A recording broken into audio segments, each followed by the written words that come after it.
Hey there, everybody. Glad you're back with us today. Thanks for stopping by. I've got a fresh story to tell you all, so let's dive right in. I'm Martin, and to me, marriage has always seemed like a bit of a tightrope walk. You try to do what feels right, take on your share of the load, and hope your spouse notices how hard you're working. Right from the start, when Janet and I tied the knot, I sort of naturally stepped up to keep our life in order. We never had a big sit-down to hash it out. It just kind of fell into place that way. There were bills piling up, so I took charge of paying them. The house needed upkeep, so I made sure it got done. If something broke down, I'd either roll up my sleeves and fix it myself or find someone who could handle it. Now, it's not that Janet couldn't do any of this. She's plenty capable. She just didn't seem all that eager to jump in on those tasks, and honestly, I was fine with that. It felt like my part to play, you know? I figured we had this silent deal going. I'd tackle the practical stuff, and she'd take care of other things in her own way. But as time went on, I started picking up on little gaps where things weren't getting handled on our side. Appointments would slip by unnoticed, small chores would stay undone, and tasks she'd mentioned would just linger. At first, I chalked it up to her being swamped or maybe a little scattered, so I thought I'd lend a hand. I'd nudge her gently, like if a bill was coming due. I'd casually ask if she'd taken care of it. If something needed booking, I'd check in to see if she'd locked down a time. Or if she'd talked about wanting to tackle a project around the house, I'd circle back later to see if she'd made any headway. To me, it was just basic teamwork, a way to keep our life running smoothly. But to Janet? Man, it started feeling like I was trying to run the show. She didn't come right out and say it at first, but I could see it in her eyes, those flashes of annoyance whenever I brought something up. Her sighs got heavier, her answers got snappier, and she'd brush me off with a quick, "Yeah, I'll handle it," in a voice that screamed she was fed up with me checking in. I couldn't wrap my head around it. Why was this such a huge issue? I was only trying to make sure everything stayed on track. But in her mind, my little reminders were starting to sound like demands, like I didn't believe she could manage anything herself. That was never my intention, not even close. But the more I tried to pitch in, the more she seemed to drift away from me. Pretty soon, she started dragging her feet on purpose, waiting until the absolute last second to do something, just so I wouldn't have a reason to ask about it. I could sense this quiet frustration growing inside her, but I had no clue how to turn it around. To me, I was just being the dependable husband, holding things together like I thought I should.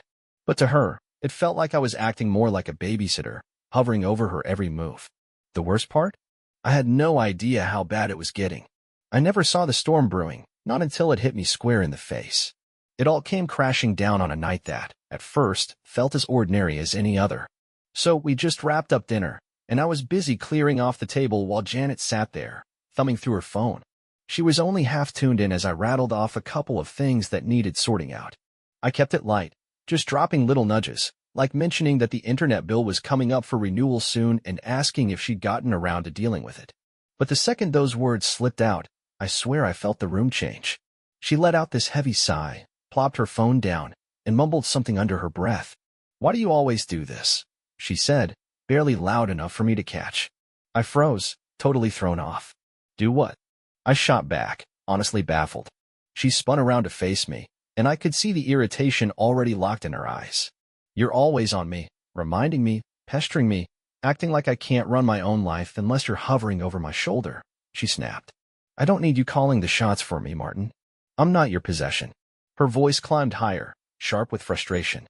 "I can manage my own stuff without you treating me like some assistant who needs constant prodding."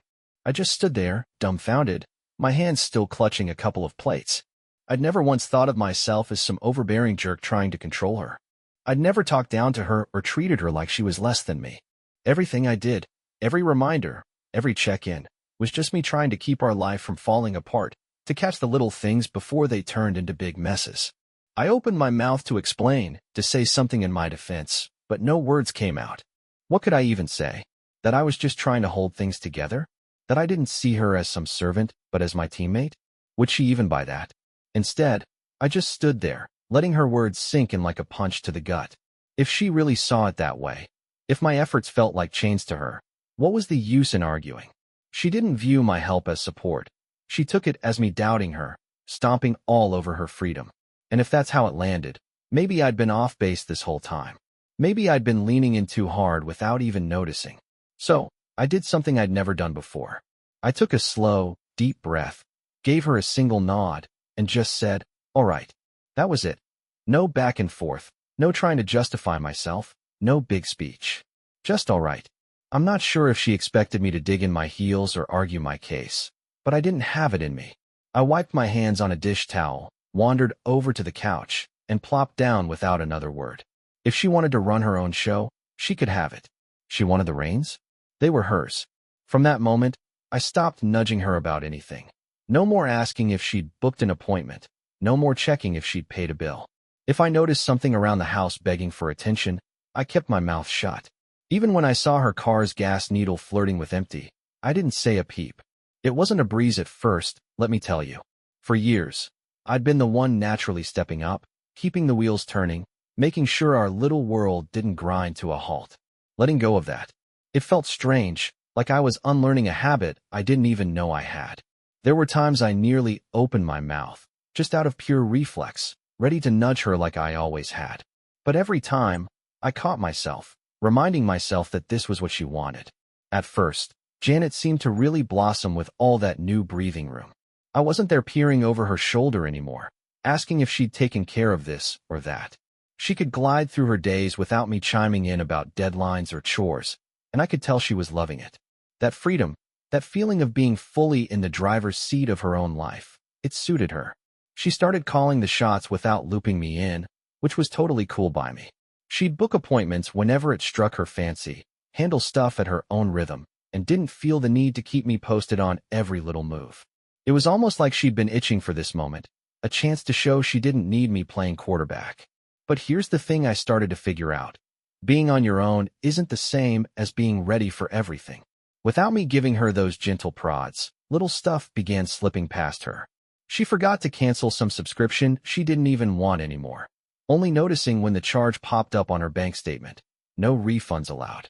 Then there was the time she set up a work meeting smack on top of a doctor's appointment, a mix-up I would have flagged if I'd still been nudging her to double-check her schedule. They were small hiccups, nothing earth-shattering yet, and she shrugged them off like they were no big deal. I had to hand it to her. She kept pushing forward with this quiet confidence that I couldn't help but respect, even as I spotted those tiny red flags popping up. Still, I kept my lips zipped and stayed out of it. Then came the first real mess. The electric bill. She'd let it slide, forgetting to renew the payment. One afternoon, she stormed in from work, and I looked up just as she flicked the light switch. Nothing. The power was out. She marched into the living room, phone clutched tight, her face all scrunched up with frustration. "The power's gone. Did you forget to pay it?" she barked, like it was still my job to keep tabs on it. I glanced up from my laptop, keeping my voice steady. "Nope. That bill's in your name. You were supposed to renew it." Her face shifted fast, first shock, then a flash of annoyance, and maybe a hint of something else, like she was kicking herself. She didn't say a word after that, just spun around and dialed the power company, trying to untangle the mess. I could hear her voice tighten as she wrestled with the automated menu, her sighs getting deeper with every "press 1 for this, press 2 for that." Then the car trouble rolled in. She'd been zipping around in it every day, totally oblivious that it was way past due for a checkup, something I used to stay on top of. The signs were there, the engine rumbling a little rough, the way it had lurched now and then when she hit the gas. She didn't pick up on any of it, though, not until that check engine light started glowing like a bad omen. By the time she finally hauled it to the mechanic, he broke the news. What could have been a quick, cheap tune-up had snowballed into a pricey repair job. That one stung her more than the power fiasco. She didn't say much about it, just went quiet, and I could tell it was weighing on her. When Janet got home that night, she didn't say a word, just marched in, dropped her keys on the table with a loud clatter, and sank into a chair. She sat there, staring off into space, and I could practically hear the gears turning in her head. I knew what was eating at her. If I'd still been the one keeping tabs on things, that car mess wouldn't have ballooned into such a headache. But she wasn't about to admit it, not yet, anyway. That stress of hers? It didn't stay contained. It started seeping into everything, especially her job. She used to be so on top of things at work, but now, without me dropping those little reminders, stuff was slipping through the cracks, stuff she'd never have missed before. One evening, I wandered into the kitchen and found her parked at the counter, her laptop screen casting a pale glow on her worn-out face. She just sat there, staring blankly, like she'd checked out. I leaned against the doorway and asked, "You all right?" She let out this sharp, tired sigh before muttering, "I forgot to set up a big deadline. It's too late to fix it now." She didn't even glance my way, just kept her eyes fixed on the screen, her fingers tapping restlessly on the counter. You could feel the frustration rolling off her in waves. I'll be real with you. Seeing her wrestle with all this wasn't a picnic for me. There were so many times I had to clamp my mouth shut, fighting the urge to jump in and nudge her before things spiraled further. But every time that itch hit, I'd replay her words from that night in my head. I wasn't holding back despite her. It just didn't make sense to shove help down her throat when she'd made it clear she didn't want it. Still, it threw me off, watching her fumble through stuff she used to juggle like a pro. It didn't feel good, you know? But at the same time, I didn't feel like it was my mess to clean up anymore. That was the big shift. Back in the day, if she let something slide, I'd take it on myself, like it was my job to fix it. Now, it was on her, and honestly, realizing that lifted this weird weight off my shoulders. As the weeks dragged on, though, the air in the house got thick with tension. We weren't yelling or anything, not like the old days, but we weren't really connecting either. It was like we'd turned into strangers who just happened to share an address. The warmth we used to have, the easy chats, the random laughs, it all dried up. Janet started pulling back, spending more time holed up in the bedroom, scrolling on her phone, or hunched over her laptop at the dining table way past dinner. When we did talk, it was quick and to the point, like we were just coworkers swapping the bare essentials to keep the day moving. No more, "How'd your day go?" or "What sounds good for dinner?" Just this thin, stretched out silence that felt like it could choke you. I could tell she was holding something against me. She never came right out and said it, but it hung there in the way she moved, the way she avoided my eyes. Deep down, I think she'd figured I'd cave eventually, that I'd push back against her independence, argue with her, or just slide back into managing everything like I used to. She thought I'd crack and pick up the slack again, even after she told me to back off. But I didn't. I let it all unfold, and that got under her skin more than anything else. One night, I was kicked back on the couch, half watching some show, when she breezed past me and paused near the kitchen doorway. I could sense Janet had something on her mind that night. She hovered by the kitchen doorway for a beat, like she was about to speak, then just shook her head and shuffled off to bed without a peep. I didn't chase after her. Instead, I sat there on the couch, staring at the blank TV screen, feeling this heavy gap between us settle in. A few nights later, though, everything hit its breaking point. The house was quieter than ever, almost too still. I was at the kitchen table, mindlessly scrolling through my phone, while Janet stood over by the sink, gazing down into an empty coffee mug like it might spill out some big revelation. She'd been extra distant lately, just going through the motions of life without much to say. But that night, something felt off-charged, almost. At first, she didn't make a sound. She just stood there, her back to me, hands clutching the counter's edge. Then, out of nowhere, this soft sob broke through the quiet. She pressed both hands to her face, like she was trying to hold herself together. "I can't keep doing this," she whispered, her voice wobbly and raw, nothing like the fierce, determined woman I'd married. I slid my phone aside and watched her, unsure how to even step into that moment. I'd been waiting for this, you know? Waiting for her to admit things weren't working. But now that it was happening, I didn't feel smug or right. I just felt worn out. She took a shaky breath and tried again.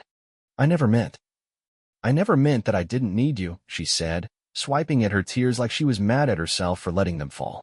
"I just didn't want to feel like some duty you had to take care of." I didn't jump in right away. Her words hit me hard. This whole time, she'd been scared of being a burden, of feeling like I was managing her instead of loving her. I leaned back in my chair and let out a slow breath. "Janet, I never saw you as some chore," I said, keeping my tone steady even though my chest felt tight. "I didn't think of you as something I owned or had to boss around. I just figured I was doing my part, being responsible, pitching in. But you—" I paused, picking my words carefully. "You made it feel like every move I made was about control, like I got a kick out of telling you what to do. That was never me." She sniffled and turned to look at me, her eyes puffy and red, brimming with something like regret. "I know," she admitted softly. "I think I got so wrapped up in proving I could stand on my own that I turned you into the bad guy. And that wasn't fair." I nodded, taking it in. It wasn't fun to hear, but it was real, and for the first time in weeks, it felt like we were actually getting somewhere. We ended up sitting at that table for hours, unpacking all the stuff we'd let pile up between us. Janet opened up about how she'd misjudged how much I'd been carrying in our marriage. She always thought things just got done because that's how life worked, but now she saw how much of it had landed on my plate. She told me she loved the freedom of running her own show at first, but as the weeks rolled by, it started to weigh her down. She didn't want to ask for help because she thought it'd mean she'd failed. I listened, and when it was my turn, I laid it out straight. I owned up to the fact that I could have trusted her more, eased off the gas sooner instead of always chiming in. But I also told her I'd felt invisible for a long time. I never minded taking the lead. It's just who I am. But when she brushed off everything I did, it felt like she saw my love as some kind of power trip. That's what cut the deepest. By the end, there were no big, movie-style apologies or promises to be flawless from then on. We just landed on a quiet agreement that things had to shift. I'd stop hovering over every detail, but she'd have to speak up when she needed a hand instead of letting stuff crumble. She'd step up more, and I'd still be part of the picture, just not in a way that made her feel small. It wasn't about one of us coming out on top. It was about finding some kind of harmony. The air in the room lightened up that night, not like we were suddenly perfect, but we'd finally quit pretending everything was okay. That was something. In the days after, life didn't just flip back to normal like a switch. There were still these awkward pauses, times when Janet would start to ask me something, then catch herself, unsure if she should. And yeah, I'd catch myself wanting to nudge her about a bill or an errand, only to take a breath and let it go. We were figuring out how to be a team again, and that wasn't going to happen in a snap. But bit by bit, I started seeing changes. Janet got more on top of things, stuff she used to overlook or assume I'd handle. She booked her own appointments without a prompt, kept tabs on bills, set her own reminders, even took the car in for a tune-up before I could blink. She didn't turn into someone new overnight.